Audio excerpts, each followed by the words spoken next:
ওই যে শুভেন্দু অধিকারী শুধু বলেছে শেখ হাসিনাকে সেলিউট দিয়ে বিমানবন্দর শাহজালাল বিমানবন্দর থেকে নিয়ে যেতে হবে, এতেই বাংলাদেশের মানুষের মন বেজার হয়ে গেছে, মুখ কালা হয়ে গেছে। হ্যাঁ, শুভেন্দু অধিকারী বললো কেন? তা আপনি ওইটুক বললেই যদি বাংলাদেশের প্রধানমন্ত্রীকে বলেছে বাংলাদেশে যাবে আপনাদের ছেড়ে, এতে বলাতে আপনার যদি আতে ঘা লাগে, তাহলে আপনি তার দেশ দখল করবেন, তার প্রধানমন্ত্রীকে কষাই বলবেন, তার দেশের প্রধানমন্ত্রীকে গালি দিবেন, তার দেশকে গালি দিবেন, তাদের দেশের সম্প্রদায়কে গালি দিবেন, হিন্দুদের গালি দিবেন, বাংলাদেশের সংখ্যালঘুদের উপর অত্যাচার করবেন। কেন তারা মেনে নিবে? তো শুধু এটাই না, সেখানে তৃণমূলের অপশাসন রয়েছে, দুর্নীতি রয়েছে। আপনি দেখলেন তো যে তারা কিরকম মানে স্বেচ্ছাচার ফেল করেছে, ভূমিধস পরাজয় তাদের, উল্টা বলে যে আমি তো পদত্যাগ করবো না। মানে তারা কোন ধরনের মানসিকতা নিয়ে ক্ষমতা ছিল। শুধু তাই না, এগুলোকে আবার সাফাই গাওয়ার জন্য তৃণমূলের নেতারা থাকে, তৃণমূল নেতারা এটা সাফাই গায়। আবার তৃণমূলের 2-3 জনকে দেখলাম, একজন নায়ক, সে বললো আমি তো ইলেকশন করতে চাই নাই, ভাইপো আর মমতা মাসি আমাকে নির্বাচন করেছে পিসি।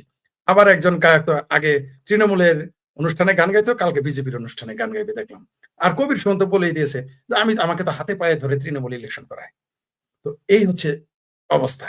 তো এই অবস্থায় আপনি কিভাবে আশা করবেন তারা? তারপরে কেন্দ্রীয় সরকারের চিন্তা ছিল যে এখানে আইএসআই ঘাঁটি হয়ে যেতে পারে বা আছে, বা বাংলাদেশের সাথে যে কোনো সময় সমস্যা হতে পারে। তারপর এসআইআর আছে, যেখানে ভুয়া ভোটার, মৃত ভোটার তাদের বাদ দেওয়া হয়েছে। দেখেন আরেকটা অভিযোগ করা হয় তাদের নামে, যে সেখানে নাকি এসআইআর মুসলমানদের বাদ, কিরকম ঠাড়া ভরা মিথ্যা কথা। সেখানে 63% হচ্ছে হিন্দু ভোটার কে এসআইআর বাদ দেওয়া হয়েছে, 37% মুসলমান। এবং আপনি হিসাব করে দেখেন, এটা হিন্দুদেরই লস হয়েছে, বিজেপির লস হয়েছে। বরং ওই ভোটার গুলো থাকলে এদেরই ভোট দিত। এইবার আরো বেশি ভোট পাইতো, আরো ভোটের সংখ্যা বেড়ে যেত, আসনের সংখ্যা আরো বেড়ে যেতে পারতো। বরং 63% হিন্দু তারা ভোট দিতে পারে নাই। কারণ কার মনে কি কাজ করতেছে আপনি তো জানেন না। আপনার মনে হতে পারে, যেমন ধরেন বাংলাদেশের জামাতের যে হিন্দু কৃষ্ণনন্দী জামাতের ইসলাম কায়েম করতে আসছিল, মওদুদি ইসলাম, ঠিক আছে, মগা মওদুদির উম্মত যারা, তারা ইসলাম কায়েমের জন্য হিন্দু হিন্দু একজন কে নেতা বানায়, এমপি বানাতে চাইছে, অথচ ইসলামে মুসলমান নামাজ না পড়লে তারে সমাজ থেকে বিতরণ করতে বলছে, আমাদের কাফের বলে। কিন্তু হিন্দুকে সে নমিনেশন দিয়ে দিল ইসলাম কায়েমের জন্য। আপনার কি ধারণা কৃষ্ণনন্দী জামাতে ভোট দিয়েছে? আপনার কি ধারণা? কৃষ্ণনন্দী যদিও নিজ প্রার্থী, কৃষ্ণনন্দী এত পাগল হয় নাই। ওই যে আরেকটা আছে না, গোবিন্দ পারমাণবিক, যাকে আমি গালি দেই। এমনকি অনেক হিন্দু আছেন, ওই যে ঐক্যফ্রন্টের যে চিটার যে বিজন কান্তি নাকি কি যেন হয়েছে, বিএনপির উপদেষ্টা কি সহকারী নাকি কি যেন হয়েছে, নেতা হয়েছে বিএনপির।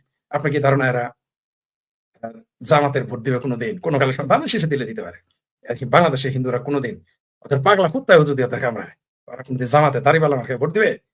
71-এ কারা নির্যাতিত হয়েছে, তারা ভুলে গেছে? মুসলমান হয় মুসলমান ভাই ভাই, কুল্লে আখে মুসলিমিন কি যেন বলে, মুসলমান ভাই ভাই সবাই খেয়ে গেল। হিন্দুরা কোন দুঃখে ভোট দিবে জামাতের? পাগলে কামড়াইছে তাদের? কোনোদিনই দিবে না। তেমনি যে ব্যক্তিটি তৃণমূলেরও ছিল, যখন তার মনে হইতো বাংলাদেশের মুসলমানরা বলতেছে ভারত দখল করে নেবে, কলকাতা দখল করে নেবে, দিল্লি দখল করে নেবে, 7 সিস্টার খেয়ে ফেলবে, গিলে ফেলবে, তো তখন তার ভারত প্রেম, দেশ প্রেম এবং তার ধর্মের জজবা জেগে উঠবে না? আপনার ধর্মের জজবা আছে, আপনি কৃষ্ণ আর কি ইসকনের যে নেতা চিন্ময় কৃষ্ণ দাস, এই নিরীহ মানুষটাকে আপনি বছর পর বছর জেল কাটাচ্ছেন কোনো অভিযোগ ছাড়াই, আর আপনি জঙ্গিদের ছেড়ে দিচ্ছেন, এটা প্রভাব পড়ে নাই? বাংলাদেশের মুক্ত চিন্তকদের জবাই করেছেন, মনে আছে? গণজাগরণ মঞ্চের আন্দোলনের সময় কিভাবে হত্যা করা হয়েছে, জঙ্গিবাদের যে উত্থান, এটাও প্রভাব পড়েছে। শুধু তাই না, শাপলা চত্বরের যে জঙ্গিবাদী জজবা, এগুলো প্রভাব পড়েছে। শুধু একটা কারণেই হয় না, বহুবিধ কারণ আছে। বাংলাদেশে সংখ্যালঘু নির্যাতন, আওয়ামী লীগের উচ্ছেদ, মুক্তিযুদ্ধের প্রতি অশ্রদ্ধা দেখানো, এগুলো যেমন প্রভাব পড়েছে, তেমনি মমতা ব্যানার্জির এবং রাজ্যের যে সরকারি দল ছিল সরকারে, তাদের যে দুর্নীতি, অপশাসন, সেখানে মন্দির বন্ধ করে দেওয়া হয়েছিল। কলকাতার মতো জায়গায় সেখানে মন্দির বন্ধ রাখা হয় যে মুসলমানদের চেতনায় আঘাত লাগে, এটা হিন্দুরা মেনে নিবে? নিবে না। সেখানে 12 বছর পরে অনেক লোক বাড়ি ফিরেছে, আপনি জানেন? তৃণমূলের ক্ষমতার পতনের পরে অনেক লোক কলকাতায় বাড়ি ফিরেছে। তৃণমূলের প্রত্যেকটা অফিস ছিল জুয়ার আড্ডা, নারীদের সেখানে দর্শন করতো, অফিস বানাই হয়েছিল, তারা যা বলতো তাই হতো। তো এগুলো প্রভাব পড়ে নাই? আপনি ওই যে ফুরফুরার যে পীর, বন্ড পীর হোক আর জেনুইন পীর হোক, ফুরফুরার পীর কি বলেছে আপনি দেখেন, তার বক্তব্য শুনেন। হুমায়ুন কবির, তার বক্তব্যে প্রভাব পড়েছে। তিনি যে বিদ্রোহ ঘোষণা করেছেন এবং ইলেকশন করেছেন, এটা বিশাল প্রভাব, এটাও প্রভাব পড়েছে। আসাদুদ্দিন ওয়াইসি কলকাতায় এসে ভাষণ দেওয়ার পরে সে আবার হুমায়ুন কবির থেকে আলাদা হয়ে গেল, এগুলো প্রভাব পড়েছে। মুসলমান ভোট, যেটা আমি বলেছিলাম যে মুসলমান ভোট কাটবে না, আমি আপনার সাথে দ্বিমত পোষণ করেছিলাম, মনে আছে তো আপনার? কিন্তু আপনার অনুমানই সরে গেছে, মুসলমান ভোট কেটে গেছে। তারপর রাষ্ট্র সেখানে স্ট্রিক্ট ছিল, আপনাকে জোর করে ভোট নিতে দেয় নাই, জোর করে ভোট নিতে দেয় নাই, গুন্ডামি করতে পারে নাই। এই কারণে নইলে এই এসআইআর যদি 2000 এর আগের ইলেকশন হইতো, এইবারও ইলেকশন গতবারই বিজেপি চলে আসতো। মানে এই না যে শুধু আওয়ামী লীগ পতন, আওয়ামী লীগের পতনের কারণ, আওয়ামী লীগের পতনের কারণ এই মুক্তিযুদ্ধের প্রতি ঘৃণা, ভারত গিলে ফেলবে, এগুলো প্রভাব পড়েছে। হিন্দু নির্যাতন, এগুলো প্রভাব পড়ছে, যার কারণে মমতা ব্যানার্জি সেখানে ভূমিধস পরাজয় গ্রহণ করতে বাধ্য হয়েছে। এবং এটা তার হওয়ার কথা ছিল এরকম। 27 বছর, কেউ বলে ব্রিটিশ শাসন, কেউ বলে কংগ্রেসের শাসন, তারপরে 35 বছর বামদের শাসন, কেউ বলে চাইনা শাসন, আবার 15 বছর তৃণমূলের শাসনকে কেউ বলে আইএসআই এর শাসন। ঠিক আছে, এরকম আর কি টিজ করে কেউ কেউ। তো এই যে 3টা রাজনৈতিক দল দীর্ঘ সময় ধরে তারা পশ্চিমবঙ্গ রাজ্য শাসন করলো, তাদের তুলনায় আমি নিশ্চিত পশ্চিমবঙ্গে বিজেপি সরকার, তারপর তারা ভূমিধস হয়ে আসছে, তাদের সুবিধায় এদিকে তারা অ্যাডভান্টেজ পেয়ে যাবে। আমার ধারণা ব্যাপক উন্নয়ন করবে, ব্যাপক, এটা আমি নিশ্চিত করে বলতে পারি। চিকিৎসা, স্বাস্থ্য, শিক্ষা, কৃষি, শিল্প, সব দিক থেকে তাদের অর্থনৈতিকভাবে উন্নয়নে বেকারত্ব কমে যাবে। জেলখানায় মুসলমান আসামি যারা 70% ওইখানে হিন্দু, 30% মুসলমান। আপনি যদি জেলখানাগুলো তো যান পশ্চিমবঙ্গে, গিয়ে দেখবেন যে ওখানে 70 থেকে 80% বা কোনো কোনো জায়গায় 90% হচ্ছে কয়েদি হচ্ছে মুসলমান। বিষয়টা ভাবতে পারছেন তো? এগুলো কমে যাবে। সরকারি যে হসপিটাল রয়েছে সেখানে দেখবেন যে একেবারে রোহিঙ্গাদের মতো, আহা, রোহিঙ্গাদের যেরকম পোশাক আশাক, তারপর শারীরিক গঠন, এরকম মুসলমানরা সরকারি হাসপাতালে গিয়ে লাইন ধরে বসে থাকে, ওটা কমে যাবে। কাজ বাড়বে, বেকারত্ব কমবে। আমার মনে হয় এগুলো উন্নয়ন ঘটবে 2টা কারণে ঘটবে। প্রথমত বিজেপির প্রতি কিন্তু মানুষের একটা ভীতি কাজ করবে, প্রচুর ভীতি কাজ করবে। তো বিজেপি চাইবে যে ভীতিটা যাতে না কাজ করে। মাঝে মধ্যে বিজেপি বরং ছাড় দিবে।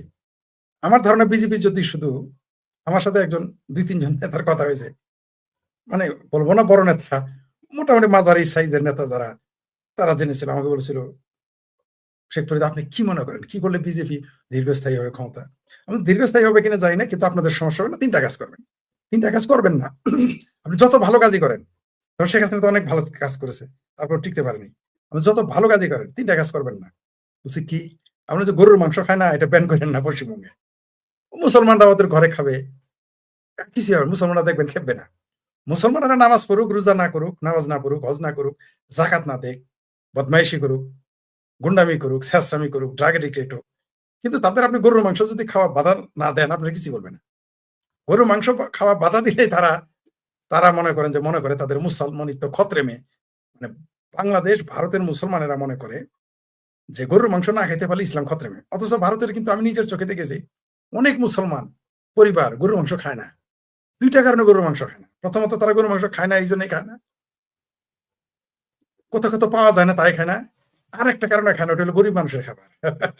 150-200 টাকা পাওয়া যায়। একটা জিনিস মনে রাখবেন, যে জিনিসের দাম, যেমন যখন আমার বাজারের কথাই বলি, ঢেঁড়স যখন সস্তা হয়, তখন যদি 1 কেজিও কিনে নিয়ে যায়, 3 বার ভেচকি দিবে পরিবারের লোকজন। ঘরের বিবি সব তো দূরের কথা, ঘরে কামের বুয়াও ভেচকি মারবে যখন দাম সস্তা থাকে। বুঝতে পারছেন? কিন্তু যখন দাম বেশি হয়, ওই ঢেঁড়স নিয়ে গেলে কিন্তু খুব খুশি হয়। 5 কেজি নিলেও তার আপত্তি নেই। মানেটা কি? মানে হলো মানুষের মানসিকতার ব্যাপার। আপনি এখানে মুসলমানেদের গরুর মাংস, ওইখানে দাম সস্তা যেহেতু খাবে না। যেটা উদাহরণ দিলাম সবজির। সস্তা হলে কেউ কিন্তু কিছুই খায় না। যখন দাম বাড়ে তখন কিন্তু কচু কেঁচুও খায়। কাঁচামরিচের কিন্তু 5 পয়সা দাম থাকে না। কিন্তু যখন 300 টাকা কেজি হয়, ওটা কিন্তু দেখায় দেখায় কিনে নিয়ে যায়। ঠিক আছে? আবার ইলিশ মাছ যখন সস্তা হয়ে যায়, তখন কিন্তু কেউ খায় নাই, আমরা দেখেছি। তো তেমনি গরুর মাংস অনেক মুসলিম পরিবার খায় না, ওটা গরিব মানুষের খাবার। সস্তা। 150, 200, 100, 250, এর উপরে দাম নাই গরুর মাংস। কে খাবে? এখানে খাসির মাংসের দাম 1000-1200 টাকা কেজি। ওখানে খাসির মাংস হচ্ছে স্ট্যাটাস মেইনটেইন করে। খাদ্যের সাথে তো এই ব্লেজারটা যদি আমি বলি এটার দাম 5000 টাকা, কেউ ফিরে তাকাবে না। কিন্তু এই ব্লেজারটাই যদি বলি এটার দাম তো 25,000 টাকা। ঠিক আছে। একই জিনিস কিন্তু। বিষয়টা এরকম। যদি বলি এই শার্টটা কত? এই শার্টের দাম কিন্তু 200 টাকারও আছে, 300 টাকারও আছে, 3000 এরও আছে। এখন আমি কি বলবো তার উপরে নির্ভর করবে এর মূল্য। দাম বেশি হলে সেটা গুরুত্ব বেশি দেয় এই দেশের মানুষ। তো আপনি গরুর মাংস এখানে মুসলমানরা অনেকে খায় না। আমি দেখেছি, আমি দায়িত্ব নিয়ে বললাম। খায় না। আসামের মুসলমান অনেকে গরুর মাংস খায় না। হজ করে আসে মুসলমান, গরিব মানুষের খাবার কে খায়? বাংলাদেশ থেকে যখন 2-4 জন আত্মীয় স্বজন যায়, তখন একেবারে, কারণ 1 কেজি খাসি মাংসের দাম 1000 রুপি, মানে কত? 1200 টাকা 1300 টাকা বা 1150 টাকা। তো তখন থেকে যে শালা বাংলাদেশের মুসলমান আত্মীয় আসছে আর নিয়ে 1000 টাকাতে 5 কেজি পাওয়া যায়, তো মোটামুটি এটা তো তারা খুশি হয়। তখন তারা খায়, কিন্তু নিজেরা খায় না। সেই জন্য বললাম পশ্চিমবঙ্গে শুধু গরুর মাংসটা বন্ধ, তারা এটা নিয়ে বাধা দিবে না, মানে অফিসিয়ালি কোনো ডিক্লেয়ার দিবে না যে বাবা তোমরা খাও তোমার এলাকা। আর যেটা করবে না, মুসলমানেরা মাঝে মাঝে যে হেলমেট ছাড়া ঘুরে না, ওই যে হেলমেট ছাড়া ঘুরে, আইনটা নিয়ে একটু ট্রাফিক আইন লঙ্ঘন করে, এটা নিয়ে ওই যে আগের মতো তৃণমূল যা করছে এদের একটু ছাড় দিয়ে দেন, এটা মহাখুশি। আর মুসলমান তো আদতে, আই এম সরি বলার, বুদ্ধিবুদ্ধি শুদ্ধি তো একটু কম, অ্যাগ্রেসিভ, কিন্তু বুদ্ধি তো একটু কম, আকল কম। আর যে কাজটা করবেন, এদের চাকরিটা, সরকারি চাকরিতে শুধু পার্সেন্টেজটা এখন তো 1-2 আছে, এটাকে 3-4 বানায় দেন, দেখবেন তাইলে মুসলমান আপনাদের কিছুই করবে না, হাসতে হাসতে মরে। ভাই কি বলেন, আমরা মুসলমানের জন্য এই প্ল্যান করছি, মুসলমানদের উন্নয়নে এই করব, এই করে এগুলো বলতেছে, 3000 টাকা করে মুসলমান নারীরা পাবে, ইত্যাদি ইত্যাদি বলতেছে। আমি বললাম ভাই এগুলো কিছুই কাজে কাটবে না, আপনি শুধু গরুর মাংস খাইতে দিবেন না, খালি কালকে মুসলমানরাও কিন্তু কলকাতার অনেক মুসলমান গরুর মাংস খায় না, কিন্তু কালকে যখন আপনি কসাইখানায় বুলডোজার চালাবেন, আপনার নামে বদনাম। আপনি যদি ওখানে মুসলমানদের জন্য নতুন একটা মক্কা বানাই দেন, কলকাতার অনেক বড় একটা রেস্টুরেন্টে আমি 2017 সালে ওখানে ওদের কাছ থেকে জানতে চেয়েছিলাম যে বিফ আছে কিনা, ওরা ওরা বললো যে না আমাদের এখানে এটা হয় না। মানে অনেক বড়, ওই বড় একটা রেস্টুরেন্ট, ওটার নাম হচ্ছে হাজী সাহেবের দাওয়াত, মুসলিমদের। না না না, উনি উনি উনি উনি কখনোই ওই দোকানে, আমি বুঝতে পারছি আপনি কোনটা কথা বলেন, মার্কুইজ স্ট্রিটের কথা বলছেন, ওইখানে খাই, আমরাও খাইছি অনেকবার, ওইখানে কোনোদিনই গরু বিফ বিক্রি করে নাই ওই দোকানে। কিন্তু ওইটা থেকে, ওই দোকানটা থেকে মাত্র 10 কদম সামনে যাবেন, মানে উল্টা দিকে, এদিকে না, এদিকে আসবেন 30 কদম, ওইদিকে যাবেন 10 কদম, গরুর মাংস অ্যাভেলেবল, আপনি খাবেন না, শুধু গোসল করতে পারবেন। ওই দোকানে বেছে না, মুসলমান হইলেও ওই দোকানটা বেছে না, যেটার নাম বলছেন, বুঝতে পারছি কোনটার কথা বলছেন, ঠিক আছে। তো এটা এটা আমি বললাম যে মুসলমানদের ওইখানে শুধু, আর ওই যে তারা ওয়াজ মাহফিল করবে, এগুলোতে যেন ভেটো না দেয়, মুসলমানরা ওয়াজ করে যা যা মন চাই কোক, এগুলো নিয়ে নাক গলাবেন না, এদিক দিয়ে শুনে দিক বের করে দিবেন। আর তাইলে আর আপনারা 15 বছর থাকবেন। কি বললেন 15 বছর? হ্যাঁ, আপনারা কি ওদের টাকা দিলেন না দিলেন, উন্নয়ন করলেন, এগুলো দেখবেন না, আমি এটা বলে দিয়েছি। আমি জেলখানায় শুধু কয়েদির সংখ্যা কমান, জেলখানায় শুধু মুসলমানদের সংখ্যা 10% কমান, আপনাকে সারা বিশ্ব আপনাদের সেলুট করবে। আমি বিজেপি নেতাদের এই কথাটা বলেছি। আর আপনি যে কথাটা বললেন যে এখানে উন্নয়ন হবে কিনা, নির্ঘাত উন্নয়ন হবে, আপনি নিশ্চিত থাকেন। এইখানে একটা বৃহত্তর হসপিটাল হবে, কয়েকটা মানে একেবারে অনেক বড় বড় হসপিটাল হবে, যেগুলো মনে করেন যে 10,000 20,000 কোটি টাকার, যেগুলো বছর টার্ন ওভার হবে এরকম, বা 20,000 বা 50,000 হবে এরকম আসবে। তারপর শিল্প প্রতিষ্ঠান হবে, এটা তো আমি নিশ্চিত। শুধু তাই না, যদি বাংলাদেশের সাথে সম্পর্ক একটু ভালো থাকে, মানে খারাপ না হয়ে যায় একেবারে, তাহলে বাংলাদেশের সাথে তাদের পাট শিল্প, ভারতের প্রচুর পাট কল আবার চালু হবে, যেগুলো নতুন তো কিছু করেছিল, কিছু পুরানো, সেগুলো চালু হয়ে যাবে। তবে যে কাজটা হবে, ভারতের সীমান্তে গরু চোরা কারবার এটা বন্ধ হয়ে যাবে, বাংলাদেশের চোরা কারবার এটা বিপদে পড়ে যাবে। এই সমস্যাটা হবে বাংলাদেশে, যারা বর্ডারে, যে সমস্ত বর্ডারে দেখেছেন না জামাত পাস করেছে, সবগুলো ভারতের সাথে গরু চুরি করে, মুরগি চুরি করে, ওইগুলো চোরা কারবারে চিনি আনে, সারি আনে খায়, তারাই কিন্তু জামাতের খায়, কিন্তু ভারতে। গরিব ভাই, হিন্দু মুসলিম সামাজিক বন্ধনটা আমরা অনেক সময় দেখেছি, হিন্দু লোক মারা গেছে, মুসলিমরা তার সৎকার করেছে, আবার কোন মুসলিম মারা গেছে, হিন্দুরা এসে সহযোগিতা করেছে। কোথাও কোথাও এমন দেখা গেছে হিন্দু মুসলিমদের মসজিদের নানা কাজ হিন্দুরাই করছে। অনেক অনেক উদাহরণ আমি ভারতের বিভিন্ন মিডিয়া যেটা দেখছি, আনন্দবাজার সহ বড় বড় প্রতিবেদন দেখেছি এরকম। এই যে সামাজিক একটা বন্ধন সেখানে আমরা দেখি, এই বন্ধনটা কি আগের মতো থাকবে না, আর একটু ভালো হবে না খারাপের দিকে যাবে, কি মনে হয়? পশ্চিমবঙ্গের কথা বলতেছে, পশ্চিমবঙ্গের কথা, পশ্চিমবঙ্গে সাম্প্রদায়িক সমস্যাটা খুব একটা, যা মানুষ আশা করতেছে তার হয়তো 5% হইতে পারে, বাড়তে পারে, কিন্তু 95% হবে না। কারণ ভারতের মুসলমানরা, বিশেষ করে পশ্চিমবঙ্গের মুসলমানরা অ্যাগ্রেসিভ, ভারতীয় পশ্চিমবঙ্গের হিন্দুরা অনেকটা লিবারেল, এখানে তারা ঝুঁকি নিবে না। আপনি দেখেন ভারতের সকল বিজেপি নেতা বলছে কোনো প্রকার সংঘর্ষ তারা মেনে নেবে না, কেউ যদি বেআইনি কাজ করে তাহলে তারা তাকে আইনের হাতে তুলে দেয়, সেখানে পরিষ্কার বলে দিয়েছে। মনে রাখবেন, হেড যখন পছন্দ না ধরবে, আপনি কিছু করতে পারবেন না, লেঙ্গুর পচে গেলেও এটা ঠিক হয়ে যাবে। আর প্রাথমিক কিছু মনে হবে, কিছু সমস্যা মনে হবে, কিন্তু তেমন কিছুই করবে না। কারণ বিজেপি এখানে আসছে কেন জানেন? বিজেপি তো এখানে শুধু গরু খাওয়া বন্ধ করার জন্য ক্ষমতায় আসে নাই। বিজেপির টার্গেট হচ্ছে এই পশ্চিমবঙ্গ 20-30 বছর শাসন করা। তাই তারা কোনো ঝুঁকি নেবে না, তারা কোনো প্রকার ঝুঁকি নেবে না। তারা, আমি বললাম তো, আপনি দেখেন মুসলমানদের লাভ হবে, বাংলাদেশেরও লাভ হবে, আমি ফরিদ বলে দিলাম আপনাদের। এখন বলবেন সীমান্ত টাইট, সীমান্ত তার সীমান্ত সে টাইট দিবে না, তার নিরাপত্তা। আপনার বাড়ি আগে 5 ইঞ্চি ওয়াল ছিল, আপনি বলেন আমি 10 ইঞ্চি ওয়াল করি, কারণ মানুষের ঢেলায় ভাঙার চেষ্টা করে। তা আপনি 10 ইঞ্চি ওয়াল দিলে সমস্যাটা কোথায়? করতেই পারেন আপনার নিরাপত্তার জন্য। তো তারা সীমান্তটা টাইট থাকবে। এছাড়া পরিবর্তন কি ঘটবে বাংলাদেশ আর ভারতের, মানে পশ্চিমবঙ্গের? প্রথমত যে পরিবর্তনটা ঘটবে, সীমান্ত একেবারে ছিল, আপনি বদমাইশি করতে পারবেন না, ক্রাইম করে এই দেশে ওই দেশ পালায় সহজে যাইতে পারবেন না, গরু চুরি বন্ধ হয়ে যাবে, মানে চোরা কারবারিটা চোরা কারবি তো বন্ধ হবে না, কখনো সম্ভব না, মানে অনেকাংশে কমে যাবে, ক্রাইম কমে যাবে, অবৈধ আসা যাওয়া কমে যাবে, এটা ঘটবে। তাছাড়া পশ্চিমবঙ্গে বিজেপি আগামী নির্বাচন, তাদের সেন্ট্রাল নির্বাচন অর্থাৎ জাতীয় নির্বাচনে রাজ্য সরকারে তারা এসেছে রাজ্য সরকার জয় করার জন্য না, তারা চাচ্ছে আগামীতে এইখানে তাদের সংসদীয় আসন যাতে বাড়তে পারে জাতীয় সংসদের, সেই টার্গেটে তারা কাজ করবে। আর এখানে যদি একটু ভালো করে, জি সত্যমেব জয়তে ঠিকই বলেছেন, এখানে যদি একটু ভালো কাজ করে তাদের মিনিমাম 10টা আসন এখানে বেড়ে যাবে পশ্চিমবঙ্গে। জাতীয় সংসদ নির্বাচনের কথা বলতেছি, তাদের 10টা এইবারই বেড়ে যাবে। এদের টার্গেট হচ্ছে আগামী নির্বাচনে কিভাবে বিজেপি ক্ষমতায় আসবে।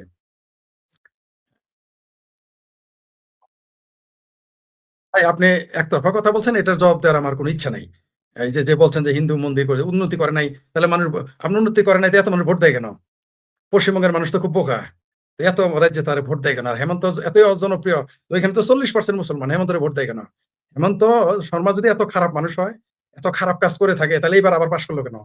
সেখানে তো পশ্চিমবঙ্গের চাইতে বেশি মুসলমান, আসামের সবচেয়ে বেশি মুসলমান, তাহলে সেখানে ভোট দেয় কেন? বরং মুসলমান যে যারা ছিল তারা ভোটে ফেল করলো কেন? সেখানে কেন ফেল করতেছে আসামে? আমাকে বলেন, আমাকে এগুলো আজগুবি কথা বললেন না। আসাম আপনার, আপনি আসামি কিনা আমি জানি না, আপনার চাইতে আসাম আমি বেশি চিনি। এমনকি আসামিদের চাইতে আসাম আমি বেশি চিনি। আমি পশ্চিমবঙ্গের মানুষের চাইতে পশ্চিমবঙ্গ বেশি চিনি। ভারতের মিনিমাম 17টা রাজ্য সম্পর্কে আমি যেকোনো ভারতীয়, সাধারণ ভারতীয়ের চেয়ে অনেক বেশি জানি। তাই এগুলো আজগুবি কথাবার্তা বললেন না। এগুলো বললেই হবে না, এগুলো তো আমার মনের মাধুরী মিশিয়ে বললেই হবে। তৃণমূল এত ভালো কাজ করলে এত ভূমিধস পরাজিত হইলো কেন? বিজেপিকে ক্ষমতায় আনলেন কেন? বলেন আমাকে। এগুলো বললেই তো হবে না ভাই। এটা তো বাংলাদেশের মতো ছাপ্পা ভোট হয় নাই। ওই দল নিষিদ্ধ করে তো ভোট হয় নাই ভাই। ওখানে কি তৃণমূল নিষিদ্ধ ছিল? সিপিএম নিষিদ্ধ ছিল? ছিল না। ওইখানে সব দল সিদ্ধ ছিল এবং ইলেকশন করে সেখানে সেখানে জয় পরাজয় নির্ধারিত হয়েছে। এটা কি বাংলাদেশে ছাপ্পা মার্কা ভোট পাইছেন? ওখানে নির্বাচন কমিশন সম্পর্কে আপনার ধারণা আছে? আপনি যদি ভারতীয় হয়ে থাকেন তাহলে তো আপনার সব, তাহলে আর কি বলবো, আপনারা ভারতীয়রাই সোজা করবে। কি বলছেন আপনি? যদি বাংলাদেশী হন তাহলে বুঝবো আপনি ভারত সম্পর্কে কিছুই জানেন না। পৃথিবীতে সবচেয়ে জটিল যে দেশটা রাজনীতি, আপনি আমেরিকার রাজনীতি বুঝতে পারবেন 1 বছর 2 বছর পড়ালেখা করলেই। আপনি 10 বছর পড়ালেখা করলে ভারতের রাজনীতি বুঝবেন না, ভারতীয় হইলেও না। ভারতীয় রাজনীতি খুব কমপ্লেক্স। হয়তো এগুলো কি বলেন আপনি? হ্যাঁ, এগুলো বলে কোনো লাভ আছে? যাই হোক, সেটা অন্য বিষয়। যেটা বলতেছিলাম, বিজেপি এখানে দীর্ঘমেয়াদী পরিকল্পনা নিয়ে এই রাজ্যে তারা 15-20 বছর শাসন করার লক্ষ্যে তারা কাজ করবে। সুতরাং তারা কোন রকম সাম্প্রদায়িক দাঙ্গায় যাবে না, বরং তার বিরোধী দলেরা ইচ্ছাকৃত এখানে পায়ে পাড়া দিয়ে সাম্প্রদায়িক দাঙ্গা করার চেষ্টা করবে, যাতে বিজেপির পতন ঘটে না। এই চেষ্টাটা বরং উল্টো দিক থেকে হবে। বিজেপি অবশ্যই চেষ্টা করে যাবে, এটা তার নিজের স্বার্থে, তার দলের স্বার্থে, তার কেন্দ্রীয় ভাবে ক্ষমতায় থাকার সাথে। কারণ পশ্চিমবঙ্গ দখল মানে বোঝেন, পশ্চিমবঙ্গে কতগুলো আসন আছে সংসদে, হিসাব আছে? পশ্চিমবঙ্গে কতগুলো সংসদীয় আসন, কোনো কারণে যদি এগুলো তারা ভূমিধস জয় পেয়ে যায়, তাহলে কতটুকু এগিয়ে যাবে তারা? একবার ভেবে দেখেছেন? সুতরাং বিজেপি এখানে ভালো কাজ করার চেষ্টা করবে। পারবে কিনা করতে সেটা প্রশ্ন করতে পারেন। তারা করার অবশ্যই চেষ্টা করবে। পারবে কিনা জানি না। যদি না পারে, ভাববেন না এটা বিজেপির, যে এখানে তাকে বিরক্ত করা হবে যাতে সে করতে না পারে। এটা জনগণ বুঝে ফেলবে। ভারতের পশ্চিমবঙ্গের জনগণ তো এত বোকা না। সে হিন্দু হোক আর মুসলমান হোক। ধরেন আপনি আমার খুব শুভাকাঙ্ক্ষী। আপনি ক্ষমতায় থাকলে আমার পেটে ভাত থাকে না। ধরেন ভূঁইয়া সাহেব আমার পছন্দের মানুষ না, তাকে আমি ভোট দেই নাই। তিনি ক্ষমতায় থাকলে আমার পেটে ভাত থাকে। আমি কি এত পাগল হইছি আপনার পিছে ঘুরবো আমি? আমি যদি আপনার, আপনি আমার ভাই, আপনি ক্ষমতায় থাকলে আমার পরিবার রাস্তায় চলতে পারবে না, দিনের বেলায় পারবে না।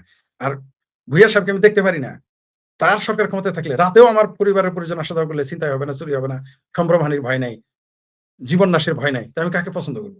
তো বিজেপি এই গেমটা এখানে খেলবে, আপনারা কল্পনাই করতে পারবেন না বিজেপি এখানে কি কি গেম প্ল্যান করে রেখেছে। অজিত